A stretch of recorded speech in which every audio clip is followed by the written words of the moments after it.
KSR. Hope you like the intro. I was up all night working on that thing. Anyway, what is the Pick 3? Every week, me, Nick Roush, Adam Luckett, we will give you our 3 favorite plays from college football that weekend, and hopefully somewhere in all those picks, between the 3 of us, we'll have enough correct plays that you'll make a little money on the weekend thanks to us. Hope you'll stick with us all season long. I hope it's going well all season long. This will be our first one. Let's make sure it goes well, and let's get right to it. Let's go!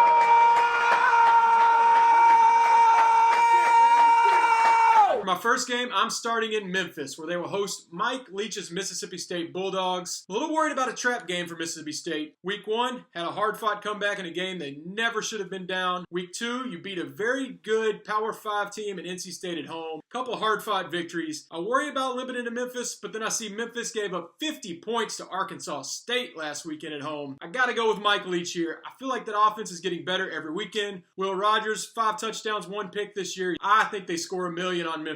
I'm taking the Bulldogs, minus 3.5. Then we'll party in Starkville. Shh, she's sleeping. What you do is you put your shoulder into her and you push.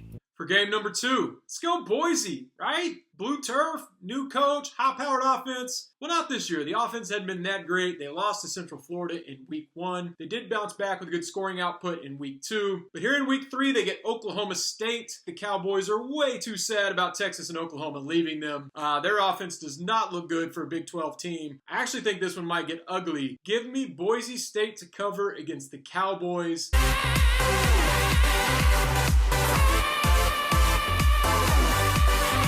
They're a dying program in a dying conference. Yeah, they're 2-0, but they beat Montana and Tulsa in reasonably close games. That doesn't do it for me. Give me the Broncos. Go Boise, which is a great place to visit, by the way. Love my time there. My third pick, I'm taking an underdog, and it's a big one. South Carolina, 32 points? Are you serious?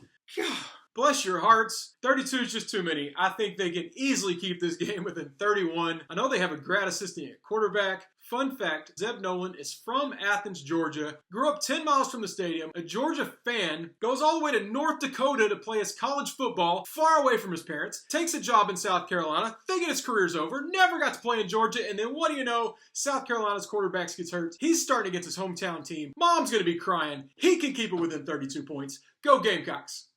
The best bets of the week start at Papa Murphy's Cardinal Stadium, where UCF is coming to town. A team that was battle-tested in week 1, but just because they handled a little adversity, they weren't done. Dylan Gabriel is an absolute stud.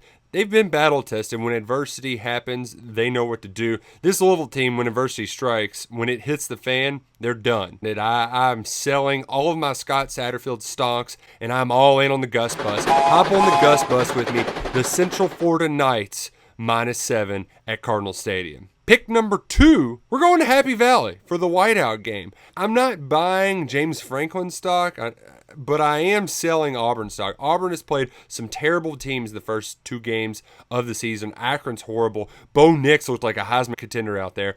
Get rid of that. No, Nix out. Selling Brian Harsin and Gus Malzahn's old team, the Auburn Tigers. It's only 5 points. I feel like that stadium will carry Sean Clifford and co. to a victory. He's no Will Levis, but the Nittany Lions will get it done in the whiteout. Penn State, -5. Pick number 3, the underdogs. They're howling. They are absolutely howling out at the Rose Bowl. UCLA and Chip Kelly, they're the talk of the town out in LA. Clay Helton's out at USC. Chip Kelly can do no wrong. They beat UCLA or LSU. They are rocking. They are rolling.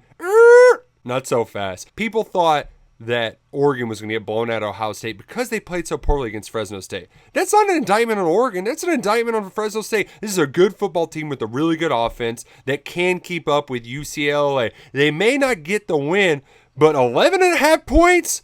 Oh, give me that. I'll take that all day and twice on Saturday. Smash those dogs. The Bulldogs are howling and growling at the Rose Bowl.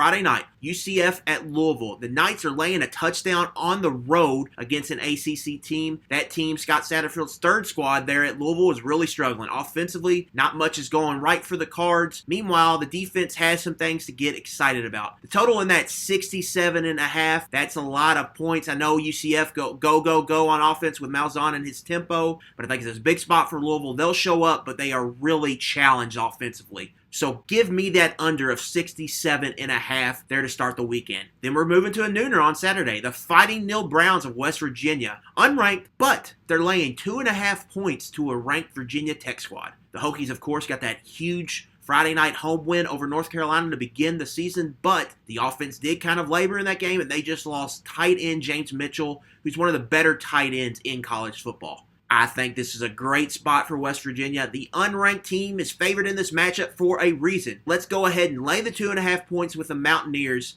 as they sing Country Roads after a big home win on Saturday afternoon.